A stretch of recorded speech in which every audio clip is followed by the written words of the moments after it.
इन मदरसों में आतंकवाद की पढ़ाई होती है या आतंकवाद सिखाया जाता है, ये बात बिल्कुल गलत है। अगर आप ये समझते हैं कि यहाँ की इस तालीम देने में या उसकी शिक्षा जो यहाँ मिलती है उसमें लोग आतंकवादी पैदा होते हैं तो उसका सबूत दीजिए। और जहाँ अगर कुछ हो रहा है, हुकूमत तो बहुत बड़े उसके हाथ होते हैं, तो उसको वो अपने ठीक करे उसको कि अगर हमारे इदारे में कोई कमी है तो हम उसको दूर करने की कोशिश करेंगे। लेकिन हुकूमत से ये भी कहेंगे कि बिला वजह इदारों को परेशान न किया जाए। जो मौजूदा सरकार है उसने हमेशा मुसलमानों के सिलसिले में इस तरह के बयानात दिए थे, तुम्हारे दो स्थान कब्रिस्तान या पाकिस्तान या कोई इस तरह के, मतलब एक मिसाल मैंने दी है।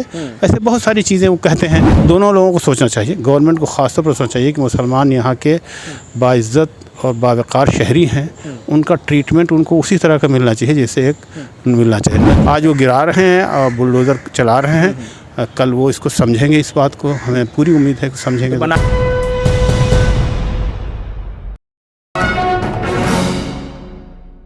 इस वक्त सरकार ने ये सोचा है कि मदरसों का सर्वे कराया जाएगा और मदारिस के इस सर्वे को लेकर इस वक्त एक हंगामा बरपा है।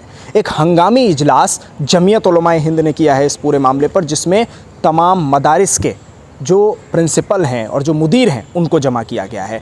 तो सोचना ये है और देखना ये है कि इस वक्त मुसलमान कैसे देख रहे हैं इन तमाम चीज़ों को, और ख़ास तौर से मुस्लिम तंजीमों का इसमें क्या कदम है और क्या इक़दाम मुस्लिम तंजीमों की तरफ से उठाए जा रहे हैं। क्योंकि जिस तरह से आसम में बुलडोज़र चला और कहा गया कि इस मदरसे के जो एक दो लोग हैं उनके तार आतंकवाद से जुड़ रहे हैं, और ये भी बात सामने आती है कि जहाँ जहाँ किसी मदरसे पर कोई उंगली उठाई जाती है, सीधा लफ्ज़ ये कहा जाता है कि मदरसे के तार आतंकवाद से जुड़े हैं। मेरे साथ जमाते इस्लामी हिंद के नेशनल सेक्रेटरी मोहम्मद अहमद साहब इस पूरे मुद्दे पर बातचीत करने के लिए इस वक्त मौजूद हैं। मोहम्मद अहमद साहब, ये मुझे बताइए सबसे पहले कि इस वक्त जो मदरसों का सर्वे सरकार कराना चाहती है उसमें मुस्लिम तंजीमें किस तरह से सामने आ रही हैं, और अब जो मुसलमान हैं वो बाकायदा तौर पर मुस्लिम तंजीमों की तरफ देख रहे हैं कि आप लोग आखिर करेंगे तो करेंगे क्या? नहीं, देखिए, इस सिलसिले में जो अभी आपने बात कही वो बड़ी इम्पॉर्टेंट है कि आमतौर से समझा जाता है कि इन मदरसों में आतंकवाद की पढ़ाई होती है या आतंकवाद सिखाया जाता है। ये बात बिल्कुल गलत है और मैं सबसे पहले इसकी तरदीद करके आगे बात करता हूँ। आसाम में ही नहीं बल्कि पूरे मुल्क में देखिए आप कि मदरसे बहुत अहम रोल अदा कर रहे हैं बच्चों की एजुकेशन के सिलसिले में। उनको बुनियादी ख़ास तौर से मॉरल एजुकेशन, जो इस्लाम की मॉरल एजुकेशन है, उसको देने में बहुत किरदार अदा कर रहे हैं। छोटे छोटे मदरसे हैं, छोटी छोटी जगहों पर काम कर रहे हैं। अब अगर आप इनमें रुकावट डालेंगे, उनको एजुकेशन पॉलिसी के तहत उन पैरामीटर्स में लाने की कोशिश करेंगे जैसे स्कूल है, तो जाहिर सी बात वो उस नहीं हो सकते हैं। तो वो जो रोल प्ले कर रहे हैं वो लोगों को एजुकेशन का, ये उसमें रुकावट डालने वाली बात है। तो इसमें हमें गवर्नमेंट को ये बात सोचनी चाहिए कि अगर एजुकेशन के सिलसिले में वो लोग कुछ काम कर रहे हैं तो उनको कुछ सहूलतें फ़राहम करने के बजाय उनके रास्ते में रुकावटें अगर वो डालेंगे तो वो खुद एक कम्युनिटी को ही नहीं बल्कि कम्युनिटी फिर जो देश को सर्व करते हैं वो और पूरे मुल्क की जो खिदमत करते हैं वो उसमें उनका बहुत बड़ा नुकसान होगा।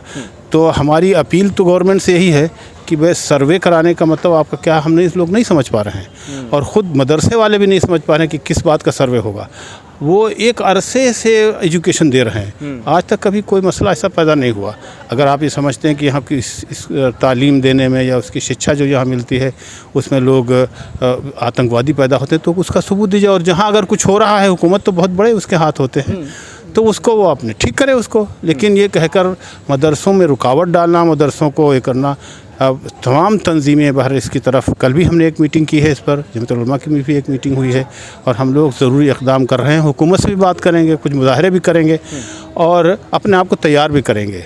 और हम तो पॉजिटिव वे में भी ज़्यादा सोचते हैं कि अगर एजुकेशन देने में या कोई इंस्टीट्यूशन बना है उसमें कोई ख़ामी हम दूर करेंगे, लेकिन उसमें रुकावट जो लोग डालेंगे तो बहरहाल उसको हम तो ये नहीं कह सकते, लेकिन हम पूरी कोशिश करेंगे। तो क्या जमाते इस्लामी ने भी इस पर कोई इक़दाम उठाया है? मीटिंग की है, मीटिंग में क्या तय किया? जमाते इस्लामी में हमने अपने ऑल इंडिया सतह पर हमने एक कमेटी भी बनाई है और वो कमेटी इस पर गौर कर रही है कि इस पर हम किस तरह से हो सकता हम कोर्ट में भी जाएँ अगर कोर्ट की ज़रूरत महसूस हुई, वरना फिर हुकूमत से पूरी बात बताएंगे।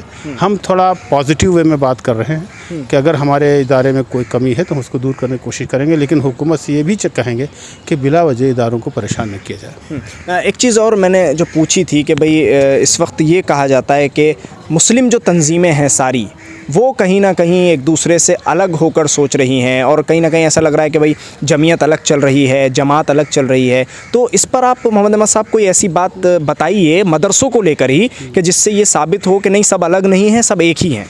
नहीं, जमातुल उलमा का जो अभी इजलास हुआ है उसमें जमात इस्लामी के नुमाइंदे भी शामिल थे। मौलाना मुस्तफ़ा फ़ारूक साहब उनमें शरीक थे, और जब कभी ज़रूरत पड़ती है तो हम उनके साथ होते हैं, और हर मसले में अभी जब वो लोग कर रहे हैं मीटिंग तो हम भी उनके साथ में हैं, और हम प्रोग्राम करते हैं तो उनको भी साथ में लेते हैं।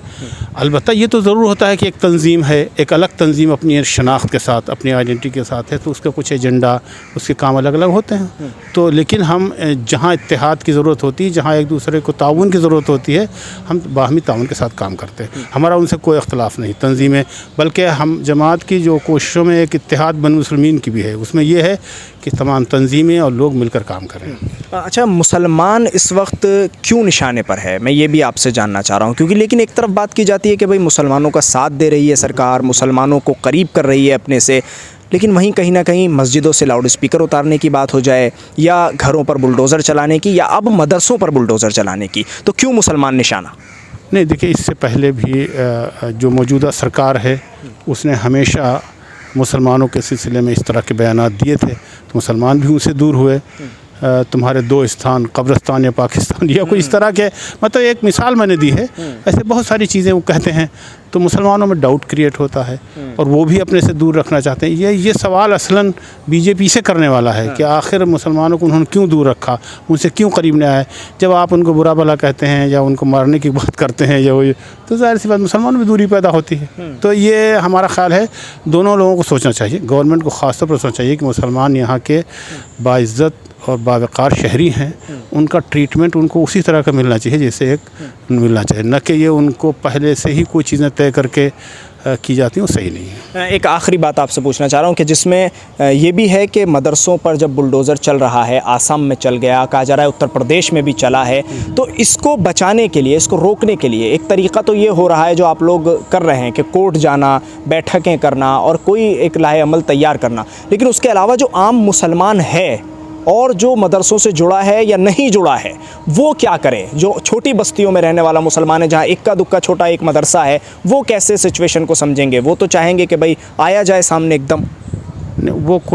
वो रास्ता सही नहीं है कि सामने आया जाए। हुकूमत जब कोई इक़दाम करती है, कोई स्टेप लेती है, तो उसके पास ताकत है, क़ुव्वत है, वो कर लेती है।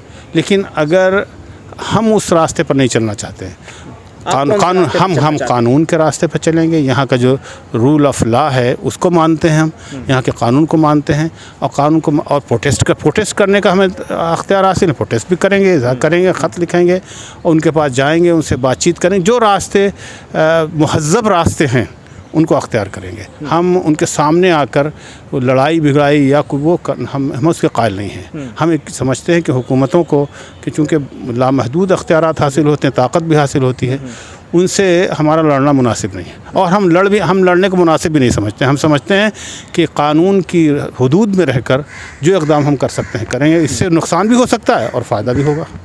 फ़ायदा मुझे ज़्यादा मालूम होता है, नुकसान कम लगता है। आज वो गिरा रहे हैं और बुलडोज़र चला रहे हैं, कल वो इसको समझेंगे, इस बात को हमें पूरी उम्मीद है कि समझेंगे। बना के देंगे फिर वो उनको देना चाहिए। अभी हमने जहाँ करते हैं ऐसी नहीं, हमारी तो शुरू से डिमांड है, जहाँ इलाहाबाद में उन्होंने कुछ लोगों को जावेद का मकान गिराया या किसी और लोगों को ढाते हैं, हमारा पूरा मुतालबा है उनसे, और कानूनी लड़ाई भी हम लड़ रहे हैं कि जब कभी हमारा फैसला होगा तो आप उसको देना पड़ेगा आपको बनाकर। ठीक, शुक्रिया मोहम्मद अहमद साहब बातचीत करने के लिए। जमात इस्लामी हिंद के नेशनल सेक्रेटरी मोहम्मद अहमद साहब हमारे साथ इस वक्त मौजूद थे। उन्होंने साफ लफ्ज़ों में कहा है कि मदरसों को लेकर मुसलमान कम्युनिटी पूरी और उसके साथ साथ तमाम मुस्लिम तंजीमें इस वक्त काम कर रही हैं, और जमात इस्लामी हिंद में भी एक बड़ी बैठक इस पूरे मामले को लेकर कल हुई है, जैसे जमीयत में हुई है, उसी के साथ साथ एक हंगामी इजलास और बैठक की गई है। ऑल इंडिया लेवल पर कमेटी बना दी गई है जमात इस्लामी हिंद की तरफ से, और कोर्ट जाने का भी पूरी तैयारी जमात इस्लामी ने इस पूरे मामले पे कर ली है।